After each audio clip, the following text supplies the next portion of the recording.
AP అవినీతి engineer పాము పాండురంగారావు అక్రమాస్తుల పుట్టలు బద్దలవుతున్నాయి. పాండురంగ ఆస్తులపై రెండో రోజు ఏసీబీ దాడులు కొనసాగుతున్నాయి. ఇవాళ బ్యాంక్ లాకర్లను తెరవనున్నారు అధికారులు. ఇప్పటికే పాండురంగ అక్రమాల గనిలో కిలోల కొద్దీ బంగారం, వందల కోట్ల నోట్ల కట్టలు బయటపడ్డాయి. ఈయన గారి అధికారిక దోపిడీ గ్యాంగ్స్టర్ నయీంను తలపిస్తోంది. ఆయన గారి అవినీతి లీలలు ఏసీబీ చరిత్రలోనే అతి పెద్ద సంచలనం. మొత్తం ఆస్తులను లెక్కిస్తే 1000 కోట్లకు పైగా ఉండొచ్చని అధికారులు భావిస్తున్నారు. పాము పాండురంగారావు అవినీతి మూలాలు ఏపీలోని అత్యధిక జిల్లాల్లో ఉన్నాయి. ఈయన సొంత జిల్లా కృష్ణ, కలిదిండి మండలం, కొచ్చర్ల సొంత ఊరు. డిప్యూటీ ఎగ్జిక్యూటివ్ ఇంజనీర్గా ఉద్యోగాన్ని ప్రారంభించిన పాండురంగారావు ఇంజనీర్ ఇన్ చీఫ్గా స్థాయికి ఎదిగారు. ఆ క్రమంలోనే తన అవినీతి సామ్రాజ్యాన్ని విస్తరించుకున్నారు. 2005 నుంచి విశాఖలో జీవీఎంసీ పబ్లిక్ హెల్త్ విభాగానికి ఈఎన్సీగా పనిచేశారు.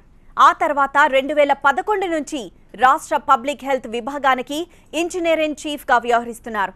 6 ఏళ్ల నుంచి ఒకే పోస్టులో కొనసాగుతూ వందల కోట్లను వెనకేసుకున్నారు పాండురంగారావు.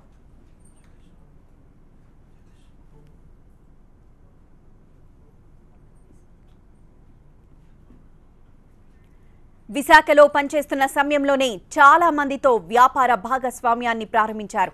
అలా విశాఖ ఆంధ్ర వైద్య కాలేజ్లో ప్రొఫెసర్గా పనిచేస్తున్న డాక్టర్ బాబు విజయ్ కుమార్కు పాము పాండురంగారావుకు వ్యాపారాల్లో భాగస్వామ్యం ఉంది. వీళ్ళిద్దరికీ కంపెనీల్లో వాటాలు కూడా ఉన్నాయని గుర్తించారు ఏసీబీ అధికారులు. వీరిద్దరూ తమ పిల్లల పేరుతో విశాఖలో భారీ ఆసుపత్రి నిర్మాణాన్ని మొదలుపెట్టారు.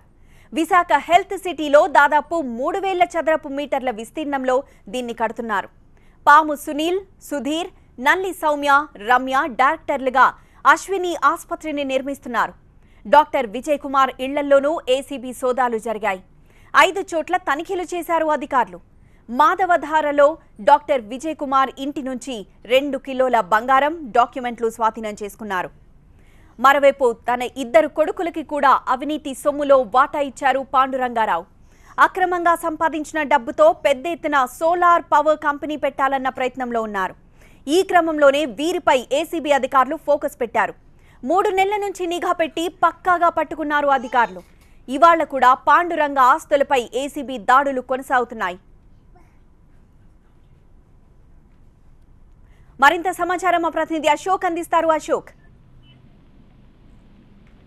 ఇవాళ కూడా పాండురంగారావు ఇంటి పైన ఏసీబీ అధికారుల సోదాలు కొనసాగుతున్నాయి. ముఖ్యంగా దాదాపు 10 నుంచి 12 బ్యాంకుల్లో ఇతనికి అకౌంట్లు ఉన్నాయి. అన్ని బ్యాంకుల్లో కూడా లాకర్లు ఓపెన్ చేస్తే లాకర్లలో విలువైన డాక్యుమెంట్లు కానీ బంగారం కానీ ఉండవచ్చు అనేది ఏసీబీ అధికారులు ఒక అంచనా వేస్తూ ఉన్నారు. నిన్న విజయవాడ తాడేపల్లి ఇంట్లోనే 1.5 కేజీన్నర బంగారు ఆభరణాలు దొరికాయి. ఒక జ్యువెలరీ షాప్ తలపించేలా బంగారు ఆభరణాలు ఉన్నాయి. అట్లాగే 10 కేజీలకు పైగా వెండి ఆభరణాలు నిన్న ఇంట్లోనే దొరికాయి. కాబట్టి లాకర్లలో కూడా మరింత బంగారం ఉండొచ్చని ఒక అంచనా వేస్తూ ఉన్నారు.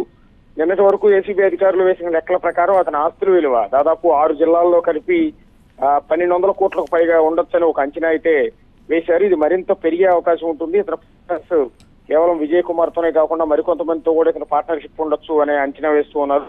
హైదరాబాద్ లో ఉన్న ఇతర ఆస్తుల విలువ కానీ, బంధువుల పేర్ల మీద కానీ, బినామీ పేర్ల మీద కానీ ఇంకేమో ఉన్నాయన్న కోణంలో ఏసీబీ అధికారులు దర్యాప్తు చేస్తున్నారు. ఏసీబీ డీజీ ఠాగూర్ స్వయం పర్యవేక్షిస్తూ ఉన్నారు. ఇవాళ కూడా విచారణ అయితే కొనసాగుతుంది. రైట్ అశోక్.